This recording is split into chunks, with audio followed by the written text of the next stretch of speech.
Hey everyone, I'm Kim and welcome back to Crime Stats Daily. This is a channel where we go beyond the headlines to examine the facts, the statistics, and the stories behind crime in America. Our goal is simple: to separate myth from reality using reliable data and credible research. If you enjoy fact-based crime analysis, hit that subscribe button. Join me here each week as we delve into the numbers behind the crime. Now let's get started. Now, every few years, a case like Lindsay Clancy's explodes in the national conversation. A mother, young children, and then the unthinkable. When a case like this captures national attention, the questions come quickly. How common is this? Are mothers killing their children more often? Is this getting worse? Perhaps more importantly, are we missing a larger crisis? Today, we're going to step away from the headlines and look at what the data tells us. Not one shocking case, not social media speculation, not assumptions about why someone committed a crime. We're going to look at decades of FBI data, recent national crime reporting data, CDC vital statistics, and research into postpartum psychosis. What the numbers show is more complicated than the headlines might suggest. But now we need to first define what we're actually talking about. So, filicide generally refers to the killing of a child by a parent or parental figure. There are also more specific terms. Neonaticide refers to the killing of a newborn within the first 24 hours of life. Infanticide generally refers to the killing of a child during the first year of life. Filicide is the broader category. One important point before we go further: the national studies we're using don't all define their populations in the same way. Some examine arrest, others examine homicide incidents reported to police. Some include bio parents, step parents, and other parental figures. So throughout this episode, we're going to keep those distinctions clear. Now, one of the most important long-term studies of filicide examined FBI supplementary homicide report covering 1976 through the year 2007. After the study's data correction, the final data set contained 15,961 filicide arrests. That's an average of approximately 499 arrests per year over the 32-year period. Filicide accounted for about 2.5% of homicide arrests in that data set. The long-term data did not show filicide simply increasing along with the growth of the U.S. population. Instead, the researchers found a relatively stable pattern over the study period, with a decline after the early 1990s. So even before we talk about mothers specifically, the historical data does not show an ever-growing epidemic of parents killing their children. Now let's look at one of the most important findings in this entire data set. The age of the victim matters enormously. In the 1976 to 2007 FBI data, 33.1% of filicide victims were under 1 year old, and 71.7% were age 6 or younger. That's a remarkable concentration among very young victims. Filicide is not evenly distributed across childhood. The youngest children are disproportionately represented. And that pattern is important because it tells us that simply asking how many parents kill their children doesn't necessarily give us the whole picture. And we also have to ask, how old was the child? Now, we get to the question at the center of today's episode: are mothers more likely than fathers to kill their children? The historical FBI data doesn't support that conclusion overall. Across the study, 57.4% of alleged offenders were male, and 42.6% were female. So males were the majority overall. But the picture changes when we look at the age of the victim. Among infants under 1 year old, the split was nearly even, 51.2% female and 48.8% male. As children got older, male offenders became increasingly predominant. So the simple statement that mothers kill children more often isn't supported by the overall data, but neither is the idea that mothers are almost never involved. The pattern depends heavily on the age of the victim. Now, the historical study also gives us another interesting perspective.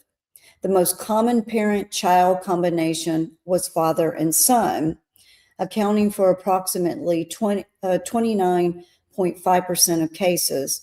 Mother and son accounted for approximately 22.1%. Mother and daughter accounted for approximately 19.7%.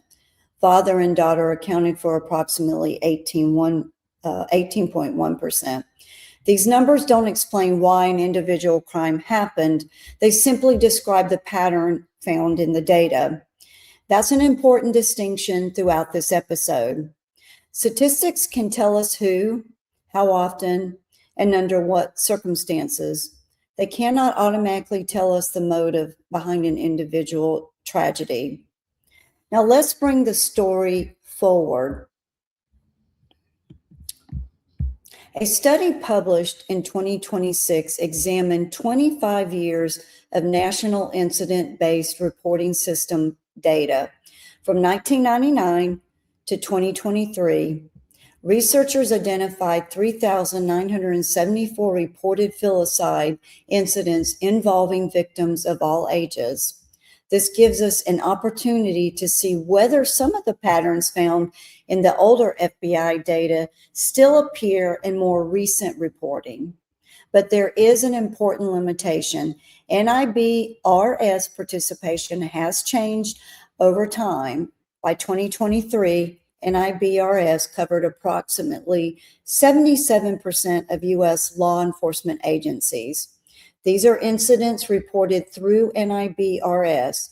They are not a perfect consensus of every filicide in America. And that's an important distinction. But it does remain one of the most comprehensive contemporary national data sets available for examining these patterns. Now, what did the newer data show? Across the 3,974 reported incidents, 40.2% of offenders were female and 59.8% were male. Again, males were the majority overall. And once again, the age of the victim changes the picture. For neonates under 24 hours old, female offenders represented approximately 75.9% of offenders. For infants from 1 day through 364 days, females represented approximately 34.8%, while males represented approximately 65.2%. Children ages 1 through 17, the split was much closer for adult victims. The split was much closer. For adult victims, male offenders overwhelmingly predominated. So the same pattern appears again. There isn't one simple mother versus father story. The pattern changes dramatically with the age of the victim. Now, let's look at the victim themselves. In the newer NIBRS data, 3.7 were neonates, meaning under 24 hours old. 24.6% were infants from 1 day through 364 days. 52.9% were children between 1 and 17 years of age. 18.7% were adults. That means 81.2% of the victims were under 18. The study also found approximately 90.2% were biological children, while about 9.8% were stepchildren. Once again, the data shows that very young victims represent a substantial portion of filicide cases. The overwhelming majority involve a biological parent-child relationship. Now let's look specifically at infant homicide using CDC data. The CDC's National Vital Statistics System tracks death using death certificates from across the United States. 2023 CDC data recorded approximately 1,570 infant homicide deaths among children under 1 year of age. That corresponds to a homicide rate of approximately 8.1 deaths per 100,000 live births. Now remember what this number represents. It is infant homicide overall. It does not mean that all of these infants were killed by their mothers or fathers. The CDC data tells us about the deaths. The FBI and the NIBRS studies help us examine the offender and the relationship patterns. Those are different data sets answering different questions. Now we come to the part of the discussion that often dominates the headline, postpartum psychosis. Postpartum psychosis is real, it is rare, and it is a psychiatric emergency. Research estimates that postpartum psychosis occurs in approximately 1 to 2 women per 1,000 births. That means it affects a very small percentage of women giving birth.